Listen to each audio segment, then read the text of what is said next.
Okay, we will call the board meeting to order. If we could have a roll call, please. Yes. Trustee Robinson, Here. Trustee Giroux, Here. Trustee St. Germain, I'm here. Trustee Erbst, Here. Trustee Pomponio. Here. If we could all stand for the flag salute. The flag salute's in the back corner. I pledge allegiance to the flag of the United States of America and to the republic for which it stands, one nation, under God, indivisible, with liberty and justice for all.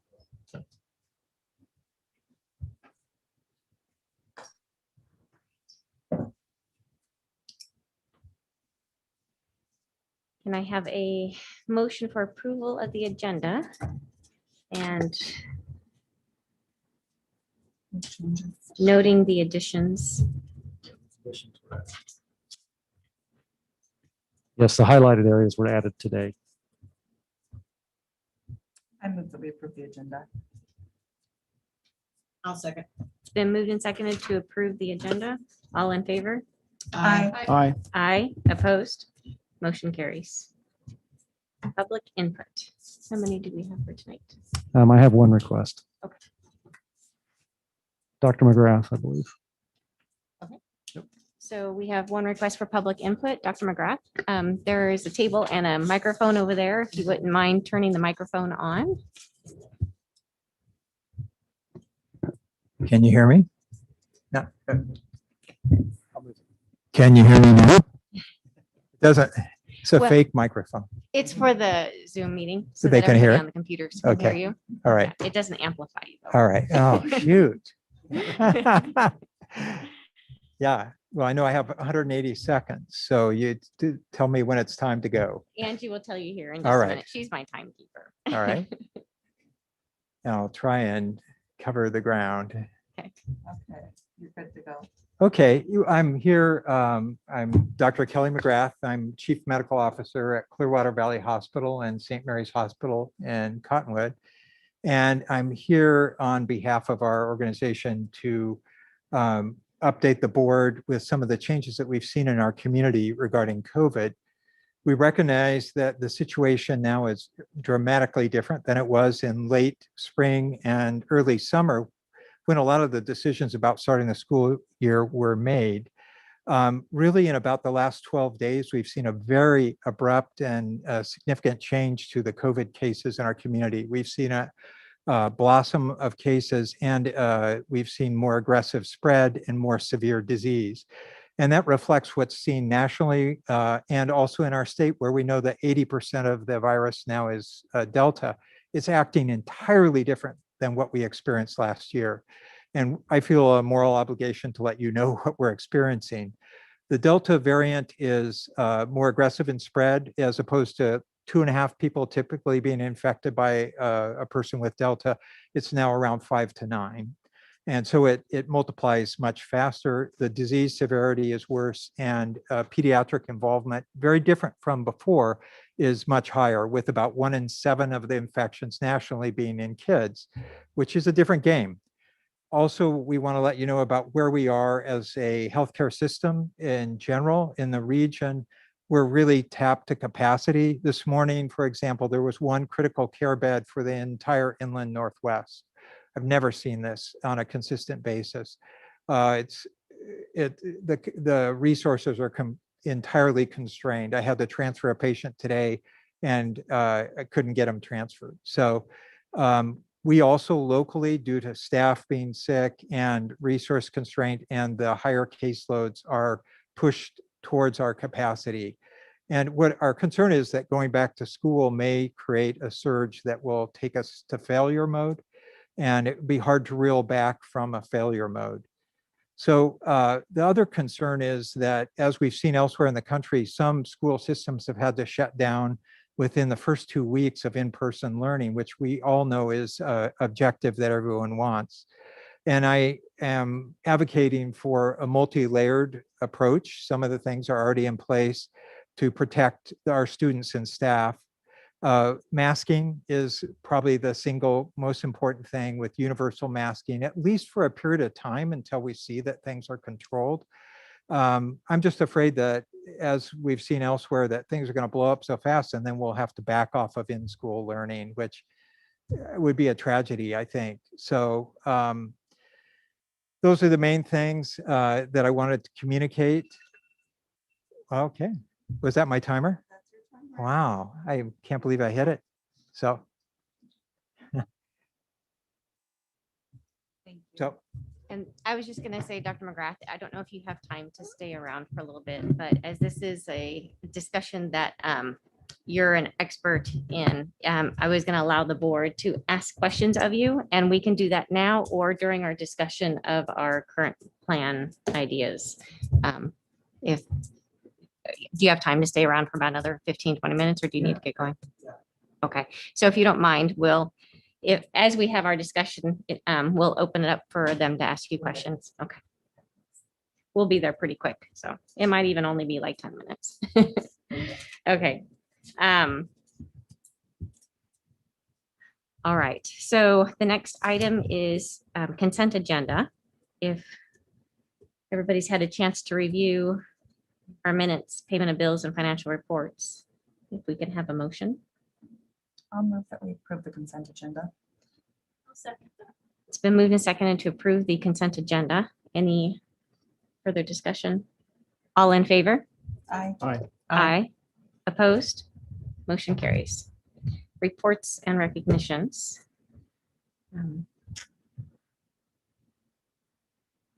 We had building reports submitted, as well as a few program reports and the superintendent report.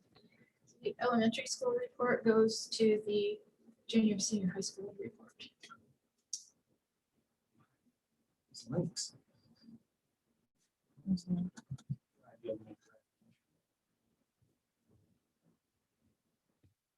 Yeah, I'm okay if you are. Madam Chair, he wanted to make a recognition. Oh, yes, please. Yes, absolutely. Something positive.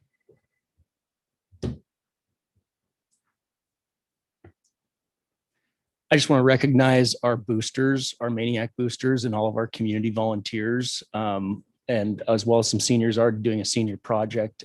Thanks to our Maniac boosters, and primarily Melina Johnson's played a big role in it. We're getting a new scoreboard up on the football field. That's a lot of money and time, as well as donated work. Debco, Lonnie Simpson came up and did a whole lot of work up there, as well as some students, Caleb Johnson, Cody Schnorr, as well as tearing out multiple bushes up there and putting a lot of sweat and time into our campus over the summer. And so really a neat thing. Our previous scoreboard wasn't working anymore, and those aren't cheap. And so they were able to gather community, and we're going to have like a ribbon cutting once it's all up and looking good. But invite any of you to join us for that, and we'll get some information out for that. But really goes to show how generous our community businesses are and the people who put in the time to help our campus look good, especially when we have visitors on. It's really nice to have too, to be proud of it. So wanted to recognize those individuals. Thank you. We celebrate that in the media. We will, but we want it up. We want to have good pictures. Yeah. So we will communicate with the media and, like I said, have a ribbon cutting type ceremony for the new scoreboard and some of the other work that's been done up there. So making progress. I'd like to say, Brian, I'd say spent time at the school today, as Yeah. you know. It looks fantastic. Yeah. It looks beautiful. It really does. It looks probably, I think, as best as I've seen it in quite some Yeah. time. And I was really impressed with how positive the staff all were and had some good conversations. And it was a Yeah. nice visit. We want to keep that positive theme this year. I appreciate that. And that says a lot about our custodial and maintenance staff because we had the fire agencies in all summer and they weren't able to get to their list. But they've been hustling and putting in extra time and doing whatever they needed to make sure it's ready for kids. You can see yourself on that floor, man. Yeah. Beautiful thing. Thank you. Thank you, Mr. Lee. Yes.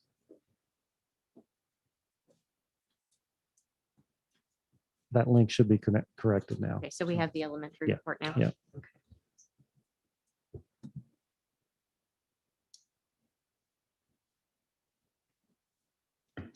And then the one question I had for Carmen is with the food service report, you did mention about restarting the salad bar service at the Orofino Junior Senior High School.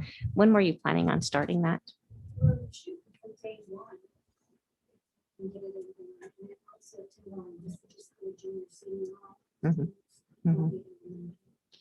What is your plan for following? Oh, yeah. He was asking if you'd come to the microphone so that the people on the internet could hear you as well, Carmen. Thank you. I was just gonna ask what precautions that you have set up to try and keep the food safe with presumed COVID running around the building. Mhm. Well, our salad bars do have sneeze scars on them. We use utensils, so there's no hands allowed in it. And also students who tend to use it have to use hand sanitizer before they're allowed to actually get any, get anything out of the salad bar. We also have our managers that stand at the end of the salad bar and they monitor each student that comes through to make sure that there's no contamination going on. So they're not using the same utensil over and over again to serve the food. They're using new utensils, No, they're tongs. tongs. Yeah. That you use, so they can't touch the food. The tongs, Oh, but I each see what you're student saying. uses the hand sanitizer before And they use the. they address or get to the salad bar. And then both of those schools have a break in service, like we have two different serves. So between serves, we can go through and update, sanitize, clean before the next group comes in. Thank you. I appreciate it. Hey Carmen, hang on. So it looks like we served half the meals and got almost the same amount of reimbursement. Can you explain that? That's because we did the SSO program, which is a seamless summer option, which the USDA allowed schools to run because of the pandemic. And that program lets everybody eat for free and we get a higher reimbursement rate on that program. So instead of getting reimbursement of 36 cents for every paid child, we got $4 for that same child. So even though we served less meals, we got a higher reimbursement per every meal. So that brought our reimbursement rate up. So the difference between the years is solely on the summer program, which I know we had low levels of participation. We did, and some of the lost meals also is because we were not contracting with IDYCA during that school year. So the previous years would have had their meal service included in that. Okay, so if you subtracted out the academy, then where are we in relationship? Do you know off the top of your head? Not off the top of my head, but we were lower participation. We had lower enrollment, so we had lower participation. But yeah, with the increase in the reimbursement, then we didn't lose reimbursement rate across the school district for just, for the students who ate, except for the IDYCA students, we didn't feed. And bringing back the salad bar, is that based on demand? Yes, Okay. it is. So do we survey our clients on an annual basis to get an idea of what kinds of? Well, food they is in? survey us by just refusing to eat. If they do not have options, they don't want to eat. How many of the students will not eat because they don't want to stand in the line? And they don't want to give up that 5 minutes to stand in line. So we do grab and goes, especially Orofino High School. That's a big thing. It's all pre-packed in a container. They want to walk up, grab it, turn around and walk off the line. They don't want to stand for a hot meal, even though they might like the hot meal better. They want quick, convenient, easy. And for the vegetarian students and those, they prefer the salad bar. What we found out is if we put the food on their tray, they don't eat it as well as if they go to a salad bar and put it on their tray themselves. They feel like they have a choice over what goes in their body. And it can be the exact same thing we had on the line. But if you put on their tray, they don't want it. They put on their tray, they eat it. And it's less waste because they only take what they want to eat. So Carmen, what do you do if you find there's a particular meal that they just don't like? We remove it off the menu. But our menu is district wide. Right. Our students at Timberline eat differently and have different eating styles than the Orofino students. And also elementary students have a different eating style than high school. So there may be a meal that's not real popular at elementary, but it may be one of the favorite at Orofino High School, or the, vice versa. Timberline favorite may not be a big hit in Orofino. So at the junior, senior highs, we have options. So if they don't want the chicken nuggets, they can go to the salad bar, they can go to the grab and goes, and they have like 4 different options. So we try to hit something for everybody. I totally assumed that you had it all down. I'm just kind of curious. Is that it? Thank you. Thank you, Carmen. Any other questions or comments about the building reports? Programs reports?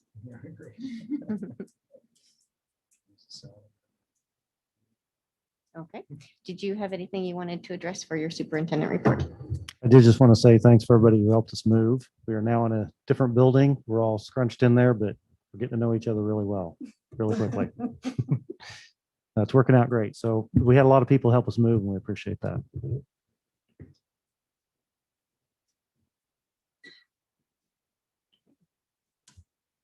All right, so we'll move on into discussion items. The first discussion item is our back to school plan for the 2021-22 school year. Yeah, so and I think I've explained this to you guys, but just so the public can understand this as well. So we're required by the State Department of Education to submit a plan to their department before the first day of school. There's a new checklist basically, and I sent that and it has it on here, I think on the action items, actually has a checklist. So it simplifies the plan that we did last year. We had tons of community input and how we developed that plan. So for us to submit a plan, we had to say, we already have one, but we're lacking a couple of things. So one of the things we were lacking on it was going back to the committees and having meetings every 6 months, which we as a board, or you guys as a board, we're doing that every 2 weeks. So as we submit this, we have a chance to gather our committee together and then make any modifications. We have through November to resubmit, which is all fine. So in that meantime, there's a new draft. So the piece here that says it's the 2021 version draft, that is the shortened version and kind of a summary of everything we did last year. When you look at that, there's not a lot of changes as far as, it's not as detailed, but it generally talks about how we were doing business last year. So that is the one that I want to submit in November. But in the meantime, I want to have committee meetings and see if we're missing something with my administrators and everything else. So right now we need to approve one plan or the other going into the school year. And of course, with that comes some caveats. And I'm sure as we go down through here, some of the things, how we do business in school. So questions on that? This is probably that discussion portion of all of that and what we're looking at and why and how and all that. So.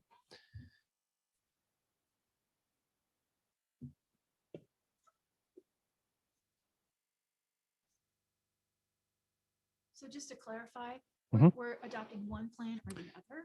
Yes. I So just heard you say it was a draft that was going to be worked on yes. and Yes. finalized in November. So we've already met our submission date for the state. Okay. And we've already adopted last year's plan. It's already, I mean, it's a done deal. So We we did check, that we can last check, meeting. yes, we can check that off. We actually did that last year as well. Okay. So, I mean, once we adopted that plan, we could use that plan is what the state said. I think what we're trying to do is get to a shorter version that's easier for everybody to understand, but I still want to get some input into that. So the action tonight, if you want to adopt that draft, and then in November, we can come back, or when we get that done, completed, we can adopt that as well. But the existing version is already on file. that make sense? So either way works. I was giving you guys an option, basically. Um, The draft will be much more, So is adopting Simplistic. the draft the right word, or is it accepting the draft as a draft? you can accept the draft. Yeah. So my recommendation would be to continue with the version that we have with the modifications we make tonight, whatever that is. And then acknowledge the draft will be our new plan as we modify it in the future. Okay, great. I just that think make adopt sense? is the wrong Yeah. word for it. Yeah, you're probably right. Yeah. Thank you. No, I agree with you. We do have to decide on a working protocol Mhm. for Right. the start of the school year. Right. And we can modify that as the school year Yes. goes on, but he had to submit at least a working specimen of what we were going to follow or Yep. kind of base our decisions off Right. of to the state. And rather than creating, having a new meeting and doing all that, rush through it, I wanted to take some time to really get it down like we should. So to simplify it so it's more legible, more understandable. I agree, and I like it. I just think the word adopt is wrong. Okay.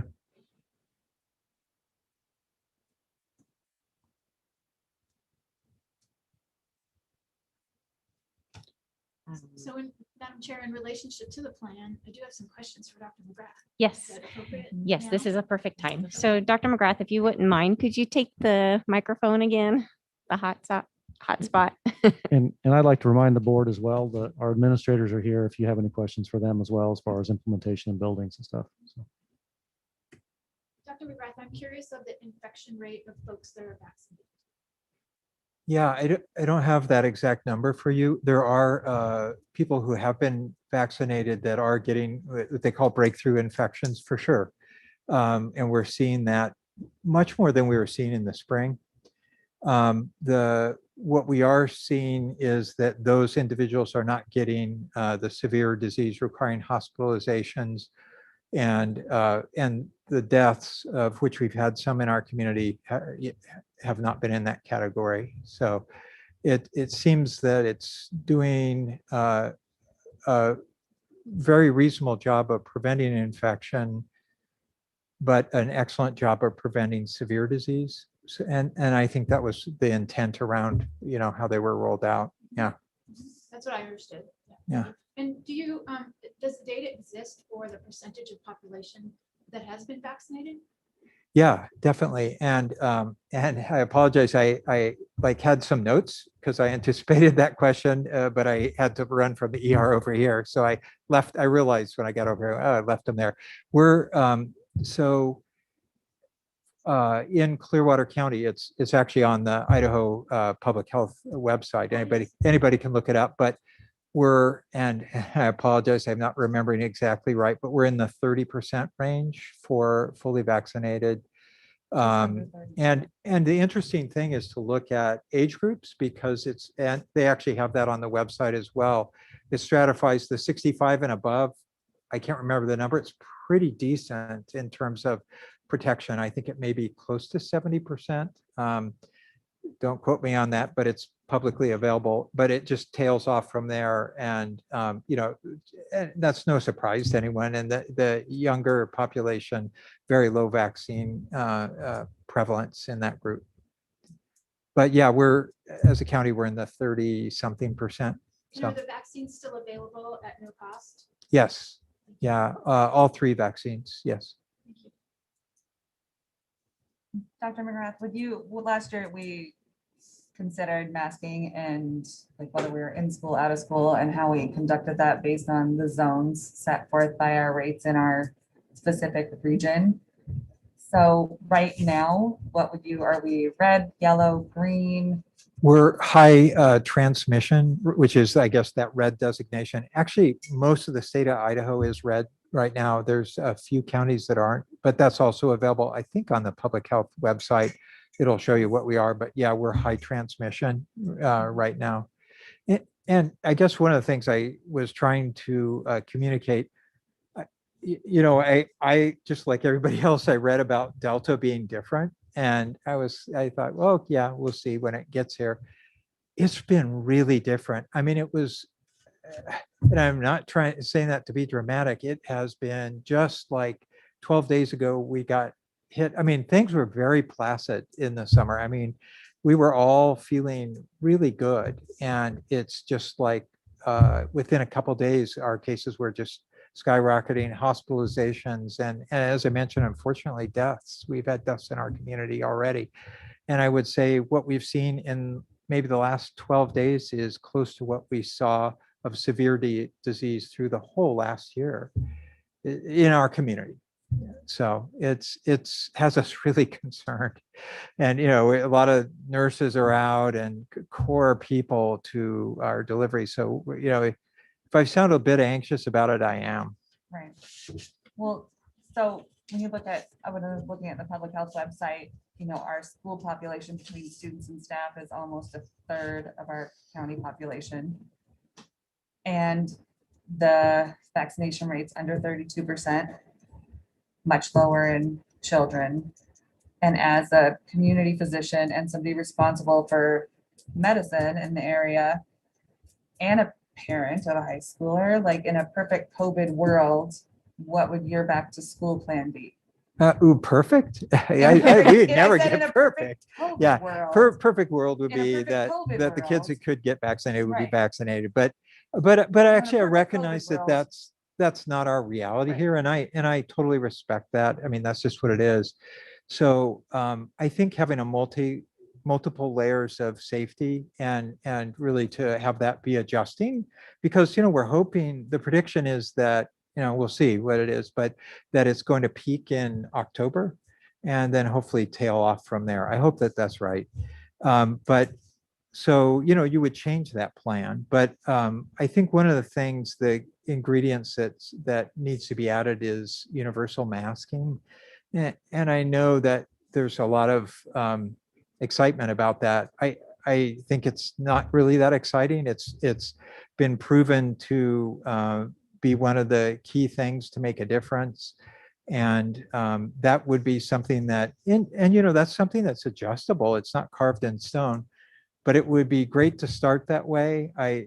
Anyone can look and see what's happened at schools in Georgia. And I mean, they got in their first week and they had already hit that point that they had to walk back from in-person school, which I think regardless of what people feel, I think one universal feeling is that the kids do better at in-person learning, and that's the objective. And so if that's the objective, masking is a way to protect that. I just really fear that if we don't do that, we're going to have to walk back from in-person school, and it'll be hard to sort of get the genie back in the bottle. I mean, with masking, it still may get to that point. I mean, just to be realistic, this virus, the Delta virus, is acting so different than what we had last year. I feel like last year now seems really easy. So I don't know if I answered your question. Is that, perfect. yeah, That's exactly okay. what I wanted to know, Okay. like how you would do it. Thank you. Yeah. That said, there's other things that you would add that I think maybe are already in place. Just, having sick kids be home, sick staff go home, all those things that I assume are just happening. And there's some strategies around testing, but I understand that with the tools that the district has to test that could be really difficult to implement a testing strategy as part of it. But maybe there's an opportunity for that. Wonderful. Thank you. So I did the math, Madam Chair, based on the public health data as of today, and it's 0.17% of the population of Clearwater County. Is what? It's the cases. Please. Of like current cases. Yes. Okay. It's Um, 1.7. 1.17. Yeah, I don't. So that's out of a population of 8,000. So how many would that be? The raw number? 15 out of 87. Oh, there's way more than 15 I was cases. gonna say there were 8 I mean, positives just by noon today. I can say I Yeah. literally have seen So- 4 cases today myself And I had personally. 2. I mean, that's just in the like short time that 2 providers were working today. So unfortunately, public health, when we have these surges, gets completely behind in their numbers and their posting and their updates. And that's why as a hospital, we do like rolling numbers of these are how many positives we had yesterday, last week, that kind of thing. So I guess we look at that more than we look at the public health Yeah. website, but that's not accurate. It's public I data. know. Yeah, Yeah. but it's lagged and it also shows no deaths. And I can tell you that that's not true. Yeah, and Yeah. according to the paper, they were all over 70. Well, that's probably correct if that's what the paper said. The other thing is the percent positivity is running around in the 20% range. And so one of the thing about percent positivity is if it's really much above 6%, it's what that reflects is one of 2 things. Either there's not enough testing going on so that the or there's like systematic under testing. And we're being very open about the availability of testing. So I think it underestimates the number. When you get above 6%, you're underestimating the number of cases that are actually out there. So so that's what we actually see in terms of positives. We know that we're underestimating right now. We know that that's not, that there's more than what we're seeing. So if we talked about thresholds that initiated things like testing, then 6% would be a good threshold. Well, 6% would say that the amount of testing that's going on is at a level that probably the number of positives accurately reflects what the prevalence is in the community. So would that be a good threshold The threshold for, for a decision around aggressive testing? if you mean if it was above that, would we? Yeah, well, and I think that I mean, anybody who wants a test can get a test. It's so people have to show up. Yeah. So can I, if you guys don't mind, would Mr. Lee or Mr. Hunter mind speaking just a little bit about how this impacts school and kind of some what we've seen and just kind of your general thoughts? Do you guys mind sharing? Be great. To put you on the spot. Yeah. Here, wow. And maybe what's doable, what's not, what doesn't work, what does. Some of our experiences, we've lived through a lot of it. Well, I can't speak for everybody. I can tell you the input that I've had from parents and some teachers and then students. And I'm not going to say anything that's not surprising to you. Most of our families are adamantly against masking. Not all. That's most of the feedback that I get.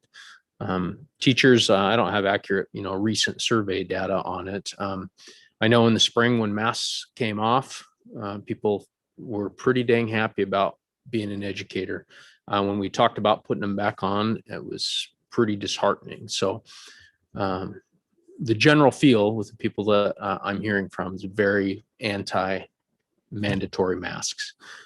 A lot of people are talking about, people have the ability to protect themselves now if they want to with vaccines, keeping their kids home, homeschool, online school, that kind of thing. So that's some of the input that I'm getting, from families, that everybody has a choice, and you've heard all this stuff. That's the general feeling I'm hearing. Just masks are highly controversial. They don't want to wear them. Kids don't want to wear them. Parents don't want to wear them. Teachers are principals are tired of fighting the fights over that. It was really challenging. We were at a point last year where, people are starting to get, receive discipline for not having their, adults were starting to be disciplined for not having their masks on, things like that. And just very, it was difficult. So that's the general feel. If we start with masks, it'll be really hard.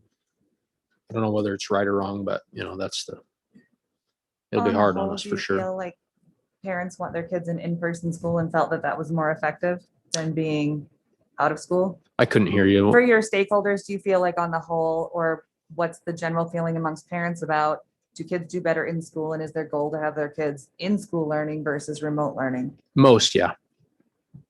Other, ones that don't will homeschool. Right. Yeah.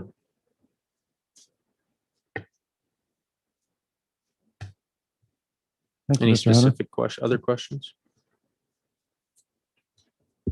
On the whole, Jason, do you think that when the kids were masked last year, that they were wearing them correctly? And that there was, I mean, that's one thing that I have heard is that they weren't wearing them half the time. And when they were wearing them, they weren't necessarily wearing them correctly. And so, yeah, you have to kind of work that into it too. There are a lot of things like that seem like a good idea in theory for protection, but the reality we all faced is the kids spent time together outside of school. They rode the same school buses, and we had a hard time keeping. So a lot of the measures we had in place, like if you read them and think about them, like that seems logical. We're going to keep kids in cohorts to protect them. But then what happens is you have less supervision. You have to create extra recesses, extra lunches. Your paraprofessionals end up doing much more supervisory type roles than working with kids. And so managing that just became it was a big strain on us. No, they don't wear their mask properly. Same thing with those other measures. I'm sure they helped to mitigate. We had less, I'm sure we had less colds and flu last year, probably mostly because we sent a lot of them home, but I think masks might have helped with that too, because we just didn't have a lot of sickness at school. Then a lot of people just in the building, they're not seeing their kids sick. So, they're having a hard time buying into that. By God, we have to wear a mask because they're not seeing it affect them right now. Hopefully it won't get as bad as we're thinking it might. But. So I just kind of wanted to bring up, as we had our leadership meeting we were down in Boise at a conference and we had a meeting. And one of the things we talked about a lot was making sure we're putting education on the front burner. We know we have to address COVID. We know it's here. We know we have to do mitigation efforts. But we want to make sure that that's not what every meeting is about every single time. We want to make sure we're looking forward to helping kids. We do have kids that are behind. We have teachers that are stressed. We have employees that are leaving left and right. And it's just a tough time across the board.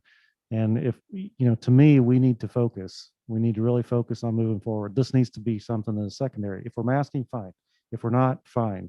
We need to figure out what we're going to do and stick with it and adjust accordingly. So my biggest number one concern, if we're going to have this discussion, is with our employees. We have very few subs. We have for every position, whether it's bus drivers, cooks, paras, teachers, administrators, it doesn't matter. We just don't have people to help fill in. And that's something that's very important to have in our classrooms and in our schools as our employees. So we know we're going to deal with it. We know we're going to have to adjust. We just don't want to make it a battle every single day. We want to make it about education and then make this something we deal with as well. So. Well, I was going to say with staffing, I mean, the rules as far as people being quarantined after coming in contact with a positive are not up to us. So if we're not masking, those rules are in place.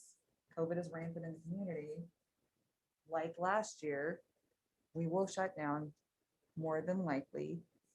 If it's as contagious as last year or more, we're going to end up shutting down because we can't staff schools. So if our goal, which we set last year, if it still stands, that our goal is to have kids in person learning, there's a really clear, simple path to that, even if it's upsetting to people. If more parents want their children in school than out, masking is the way to make that happen. Even if all the kids stay healthy, if we have teachers get exposed, we have to have them on quarantine and have to be home. So, and then you run out of paras, because even if they're teaching from home and the kids are in the classroom, we have to have paras to sit with students. We don't have enough staff to go through another year of rotating. I mean, it's like rolling blackouts for staffing. When it spreads and when we have quarantines, we lose staffing and we don't have the staff to cover our buildings. We don't have bus drivers. We have administrators coming in and doing lunch service when the entire food service is out. I'm not trying to say that it's an easy decision, but it's a simple path that can cut down transmission by like 97%. It's not complicated. Medical professionals have been doing it so that they can keep caring for people that aren't willing to do it for the last year and a half. If we don't mask, our school will shut. We don't have the staffing to cover it when everybody's on quarantine. So I don't see that we have the data that says that we are in crisis mode. We have, again, vaccines available. People have made the choice whether to or not. We have a highly recommended mask for those who are concerned or sensitive, and for those that are adamant that they will not anywhere. And I think that we should stand that ground and move forward. And if we end up in some sort of crisis mode, then we can change that decision. We do have the data that we're in crisis mode by rate of transmission in the community. We're in red. I haven't But- seen that. Show that to me. Dr. McGrath just shared that. No, you didn't. It's a link on the CDC that if you look up Delta variant on the CDC, it will actually give you a link to check your community and its level of transmission. And it will show you what Clearwater County is. We're in crisis mode. We're just not back in session for school. And the thing about choice and vaccines is we'll have teachers that have chosen to be vaccinated and staff members and are choosing to wear a mask. And when they become exposed and are symptomatic, we will still have to have them in quarantine, and we won't have the staffing to keep our building open. And we did it all last year. In school, out of school, in school, out of school. And it wasn't the best thing for the kids. I mean, if our goal is to keep kids in school, let's work the steps and do a root cause analysis of why we're not in school in person. It's because of quarantines. It's because of people being homesick. So So, the so bottom line is we don't have a choice of who we quarantine.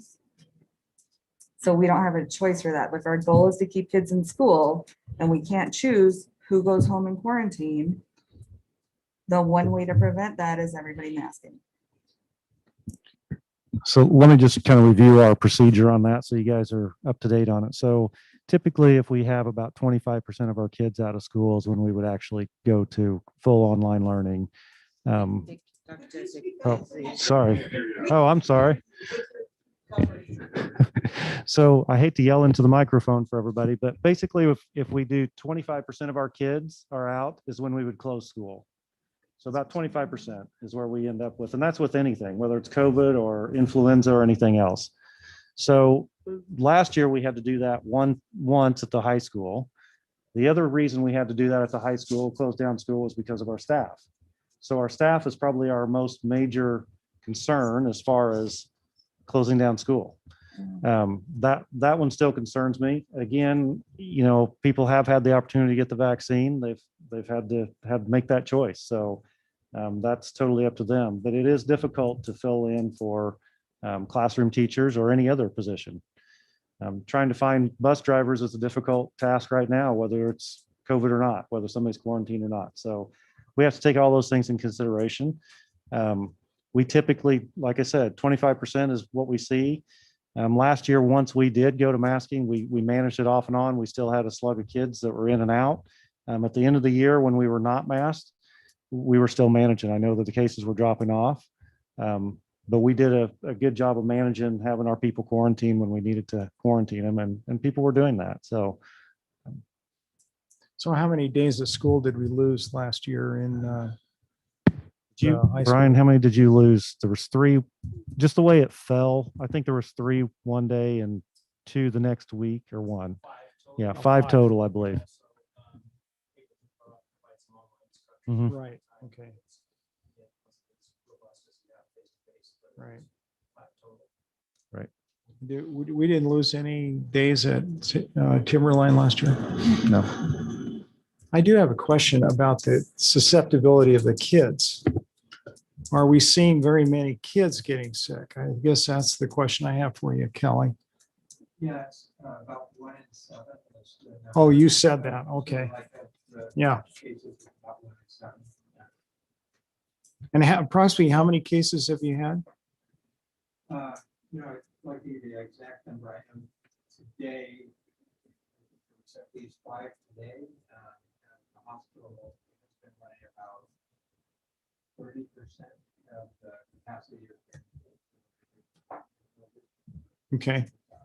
But you're talking about the last 12 days being the Yeah. the big hit, right? Really, things were very smooth up till then. I mean, really, we were really good. And really talking about walking back. Right. What we had been doing. So, no, honestly, I'd say even though I had read that this was going to be worse, but I didn't really believe it until Bam. and really the last 12 days, and that's why really I wanted to come tonight. Because it's different, and I understand that nobody would know necessarily. Any idea of number of cases during the last 12 days? I bet it's in my email today. I was working ER, and it usually comes on Monday. So, So chances are like the volleyball kids and some of the kids that have already begun sports practices and had camps and everything else, the genie's probably out Somebody Out of the has, bottle. Yeah.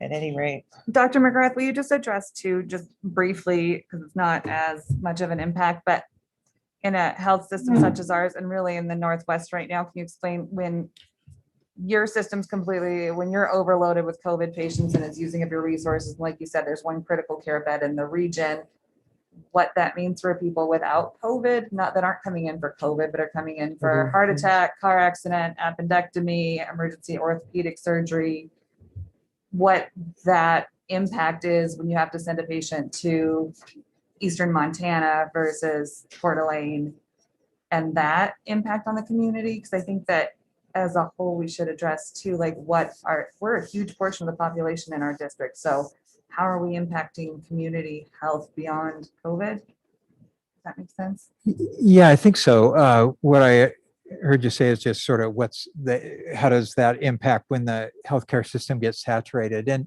really, honestly, we haven't had much experience with that until just this summer. I mean, a few days a year, like influenza bursts, it would happen. It's been really odd, but even when COVID was calmer in late spring and early summer, we were seeing record high rates of just everything. And this is not COVID stuff, and I don't know why that is. Some people speculate it's increased population to the inland Northwest. Some people say, well, it's people that put off care and now they're having worse disease. It's probably a combination of all that. And there was a little smattering of COVID in it, but it wasn't that way. So the non-COVID stress to the system was already high in the summer. So just to be really clear, because it's not all COVID, it's this sort of setup that we had that was astounding everyone. And now we've had this, straw on the camel's back, which is this burst of cases that has shut it down. And what that means is, you're right, it's not just about COVID patients. It's actually all patients that require additional services. And that was what I was up in the yard against today. I just couldn't, it was a lot of no's, and not because other systems are not trying to work with us. They just are at capacity. Right, And there are no beds. and in a conversation with one hospital today, they actually said there were various questions that came up, and they said, we're going to have to get back to you because our staff is so low right now. We're going to have to see if we have staff in that part of our hospital, which I've never heard them say that. But it was, the capacity is that way. So it affects everything else. And that's what gets us anxious is, I mean, I don't want to have something really bad. I mean, it happens pretty frequently, a bad car accident or whatever, and not be able to have the resource to take care of that, and that's what has us really anxious. So is just that how close we are to that failure mode. Thank you. Okay. You were going to answer. Oh, yeah, I'm sorry. You were going to give me cut in on case Greg's time. numbers. Oh, yeah. Sorry. I'm just trying to crunch some, No, see no, what and what our I- real and I picture is here. apologize. I actually, You can give me an estimate. It doesn't have to be. I would say we've had, in those 12 days, we've been running, I bet we've had 60 cases. I think that's a conservative estimate. I'm just actually looking at it was just one of those days. I've probably got the exact numbers, should be in my email today, but I haven't gotten a chance to look, so.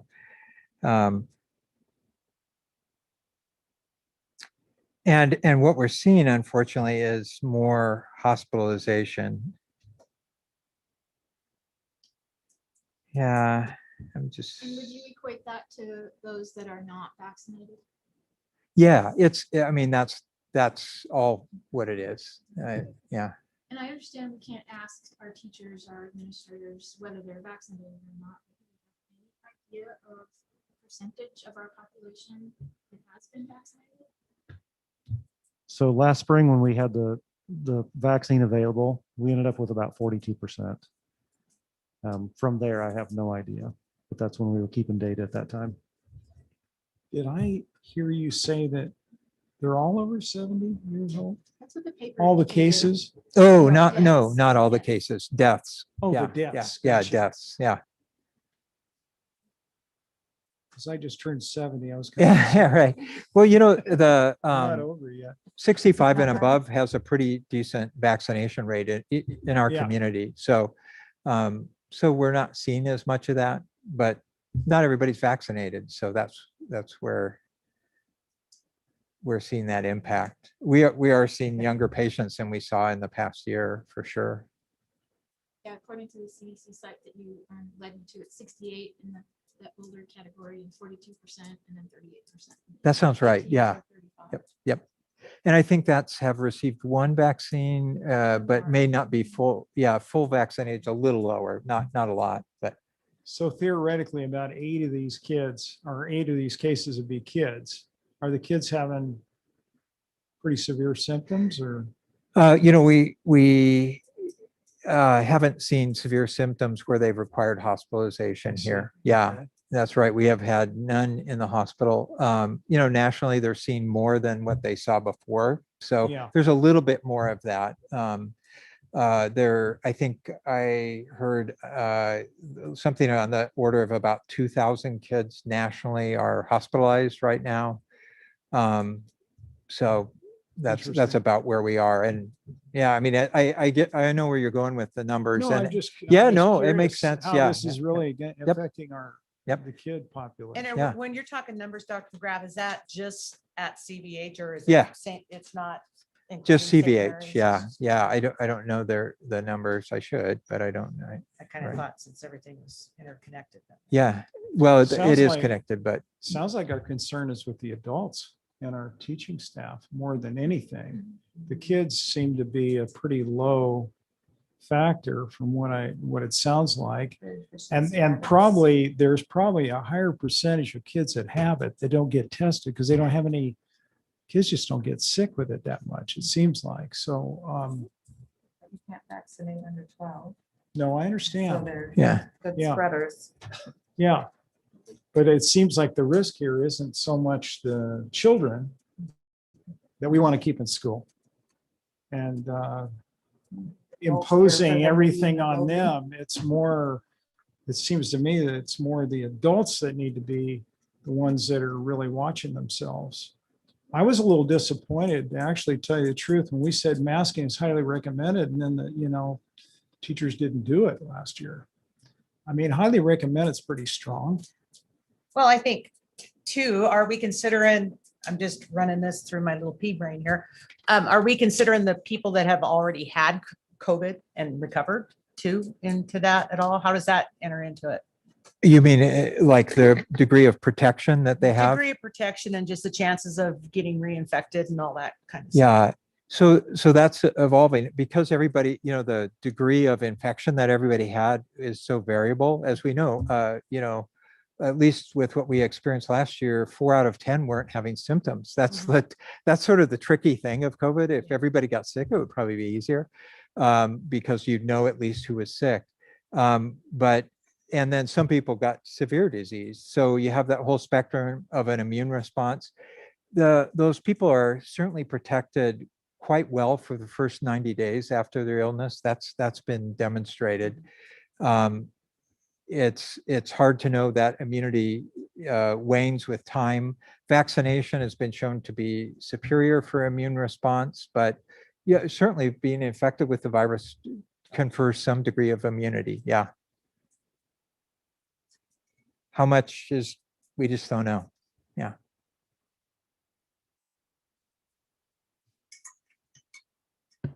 Any further questions? No? Okay, Thank you. Thank you. thank you.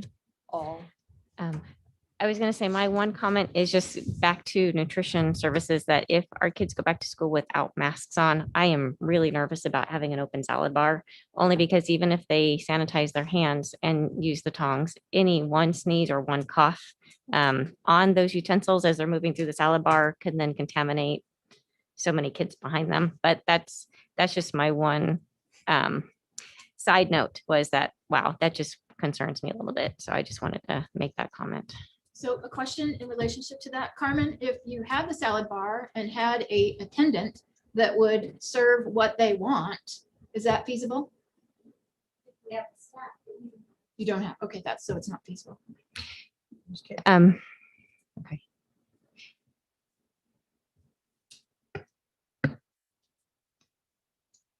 So we'll move on to our next discussion, board district goals with the continuous improvement plan that we'll be working on more in the future. We're not going to be deciding on this tonight. Yeah, so we want to set a date so we can have a work session on this with our administrators, our leadership team as well. Is really kind of where I'm at. Uh-oh, my computer's really bad.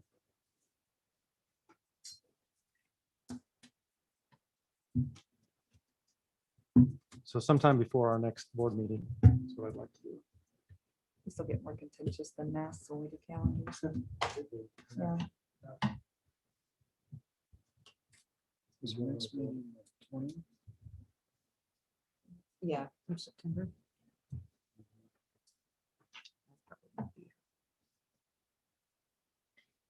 So we're looking for dates. Mhm.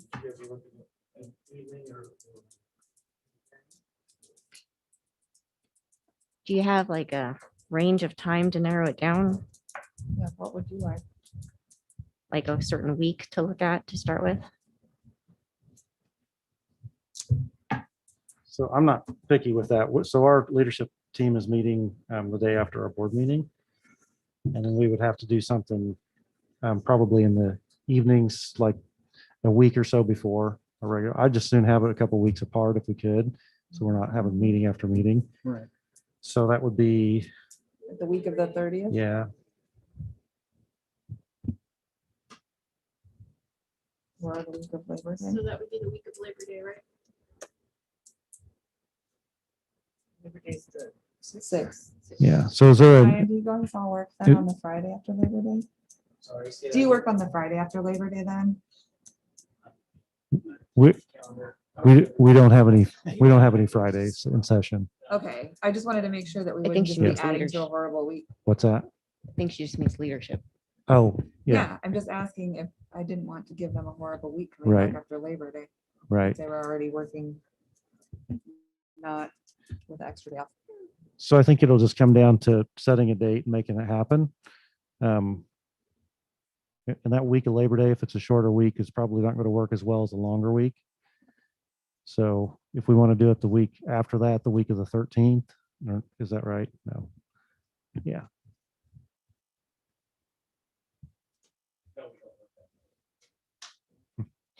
Good answer. Of the week of the 13th. What about doing the week of the 30th?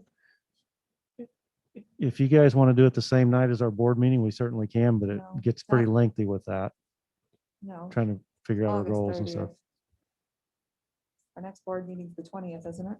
I'm fine with that. Yeah. That would work. for me. Like August 30th or 31st? Yep, Yeah. Yeah, I can do that. let's do the 30th then. You're involved in this. I'm keep looking at you for a reason. 31st?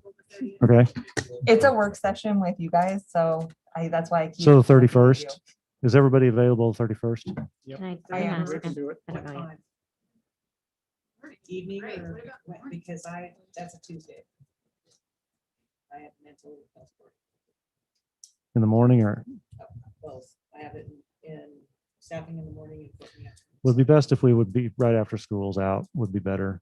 I can do So- 4 o'clock. So let's do earlier, like 4 o'clock. I can do 4 4 o'clock. o'clock. Okay.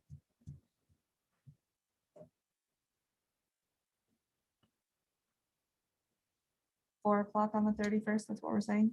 Yes. Thank you. Mr. Lee, do you have a space available for us at the library? Okay, let's do that. High school library. Thank you.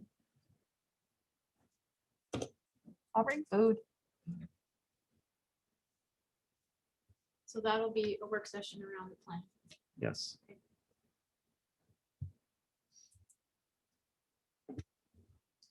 So that's good. I have time to do this.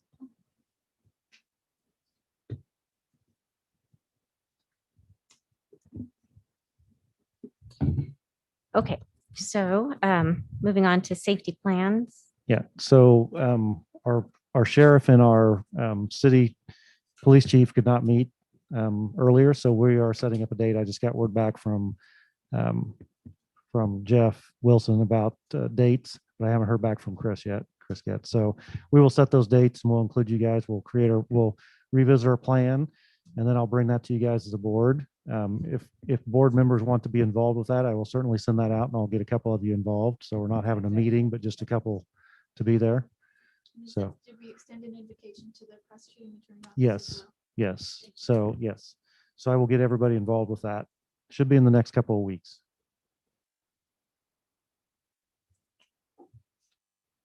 How about Don Gardner, phone number, just some admin on that too? Possible. Yes.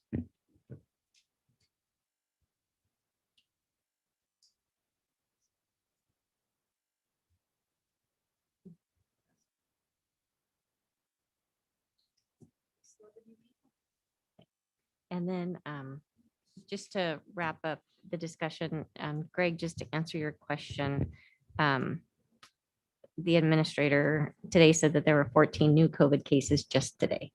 That doesn't include anything else from the prior Okay.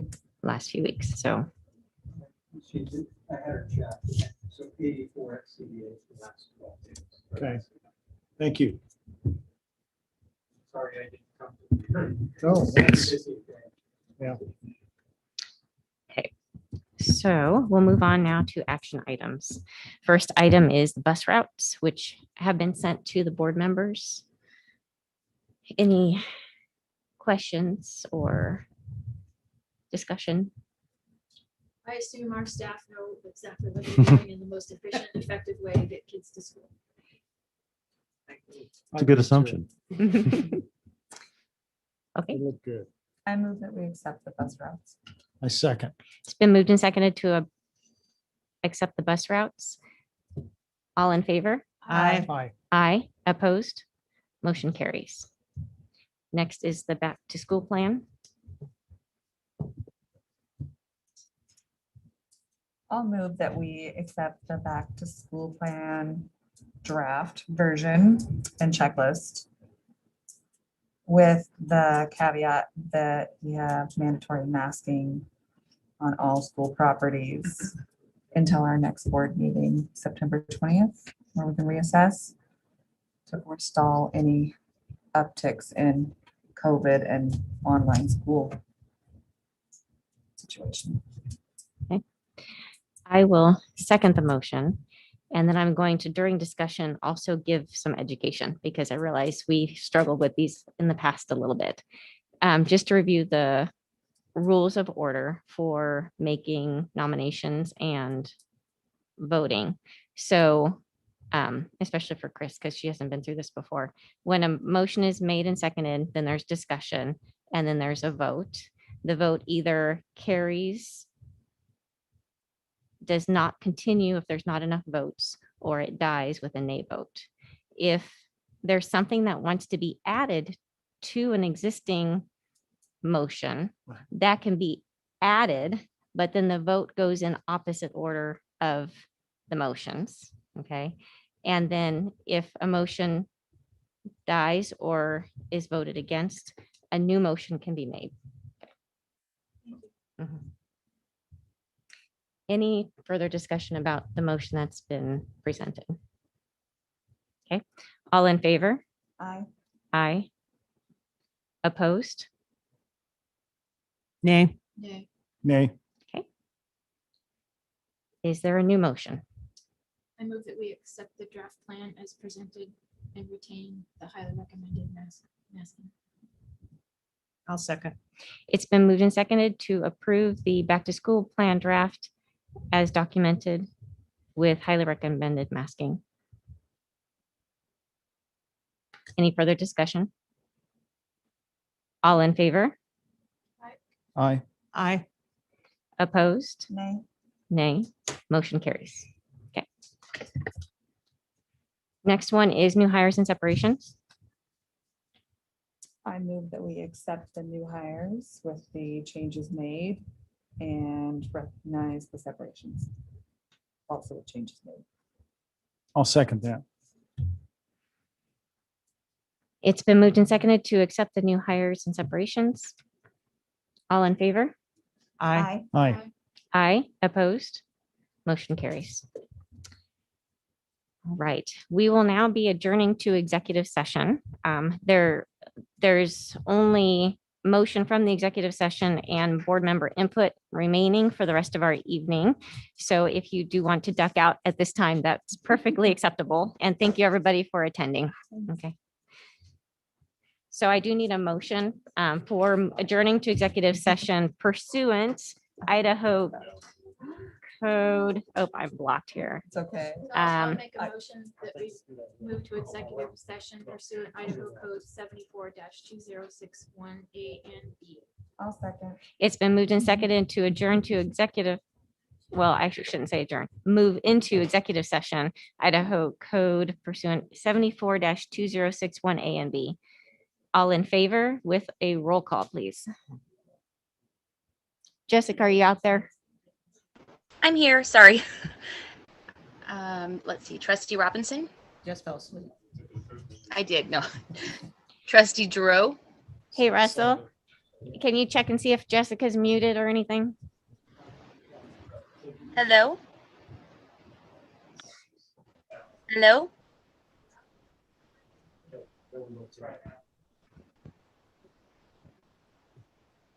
Jessica?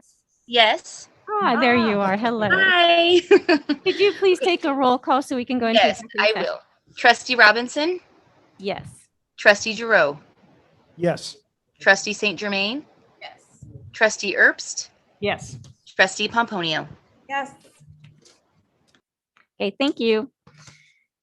7:38.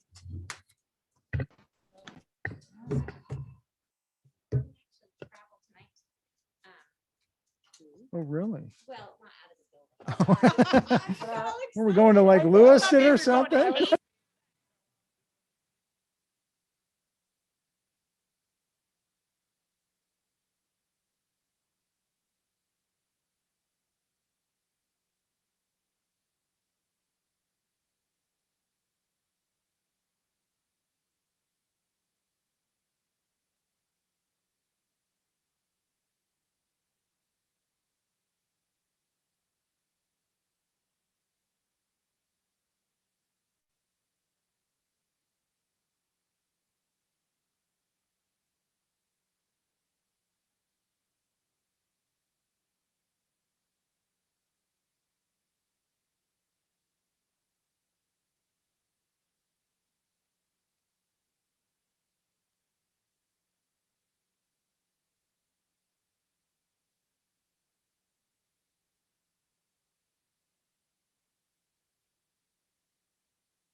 Decided in executive.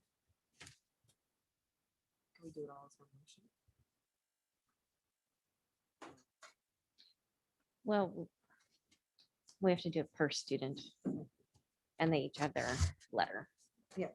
So is the flavor of this that we remove that student 20 Avail 2021. has massive requirements? It'd just be student. Reinstate the student? Is that what it is? Well, Continue so the it's, suspension of the expulsion of student 2021B as stipulated in the executive session. so actually for B, it's actually, Met the Met the requirements. requirements, so you may and it's register. done. Right. Yeah. Yeah. Done. But for We suspend their- D and E, it's continue the suspension. Of the expulsion. Mhm. Okay. Got it. Okay. Okay. So we'll do 3 separate motions. And yes, did we have to do anything to adjourn the executive? Just the time. Okay. 8:48. I think she's still on there. Okay, so now we're back in open session, and if we could have a motion from the executive session. So I'll move that student 2021B has met all of the requirements stated.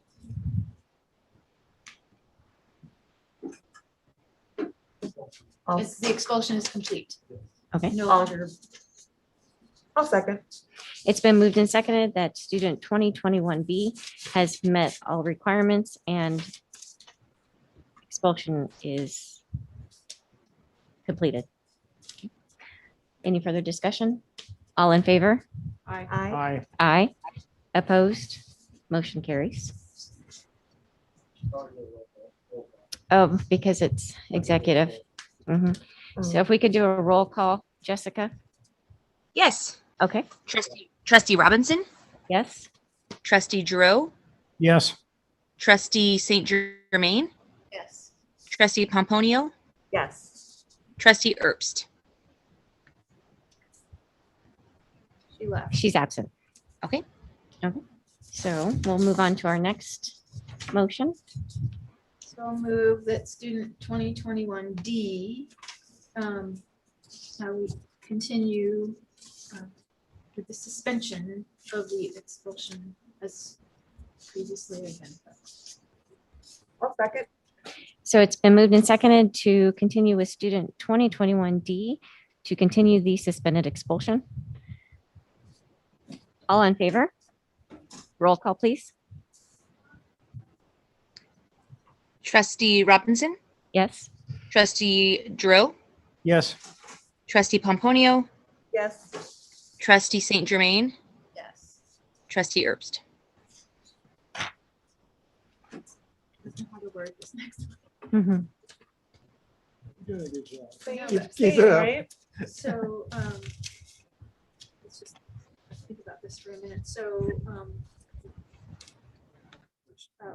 we're suspending E. 2021E. So we are suspending the expulsion with certain terms. And then we're going to reevaluate mid-semester.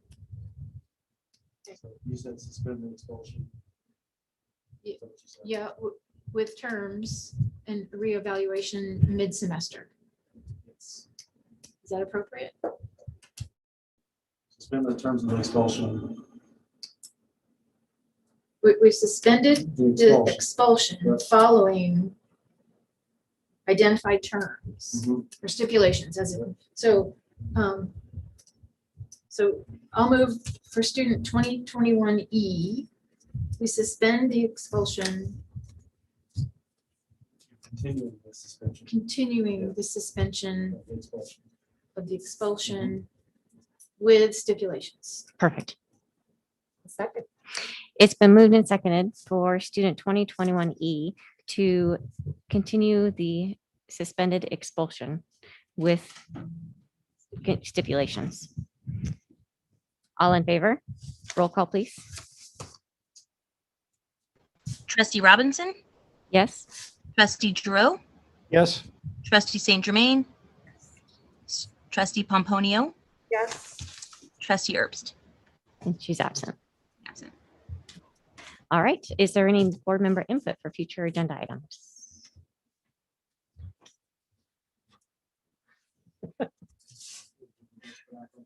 Oh, thank you. Yeah, they need to be shredded. Oh.